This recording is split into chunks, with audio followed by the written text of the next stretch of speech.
মুশফিক ভাই, তুই যদি ইন্ডিয়ার সাথে জিততে চাস তাহলে মাথা ঠান্ডা করে খেলিস, কারণ তোকে ছাড়া আমাদের আর কোনো বিকল্প নেই।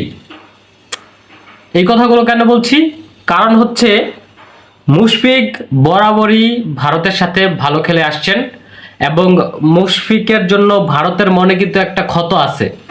ভারতের বিপক্ষে মুশফিকের 2টা সেঞ্চুরি আছে টেস্টে, এবং তাও আরো আরো বাড়তি হচ্ছে 2টা 50+ ইনিংস আছে মুশফিকের। এবং মুশফিক কিন্তু আলটিমেটলি ভারতের জন্য একটা থ্রেট। সো মুশফিককে নিয়ে একটা পরিকল্পনা তারা সাজাবেই, কিন্তু আমাদেরও তো ব্যাকআপ প্ল্যান থাকতে হবে। মুশফিকের সবচেয়ে বড় স্ট্রং জোন হচ্ছে স্পিন। স্পিনে মুশফিক অনবদ্য, কিন্তু এই স্পিনে কিন্তু মুশফিক দুইবার ধরা খেয়েছে। স্পিনে ব্ল্যাক, যেটাকে আমরা বলি যে চোখের সামনে যে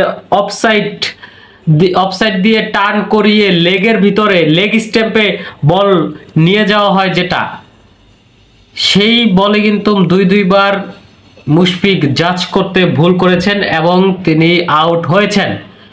সুতরাং তার এই বিষয়টা নিয়ে কাজ করতে হবে। এই উইক জোনটা মুশফিকের অবশ্যই ঠিক করতে হবে। যদি না ঠিক করতে পারে তাহলে তো ভাই ধরা কট খায় যাব।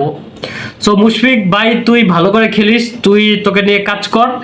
আমি বিশ্বাস করি তুই নিজেই একজন কোচ, তোর কোচের কোনো প্রয়োজন নাই।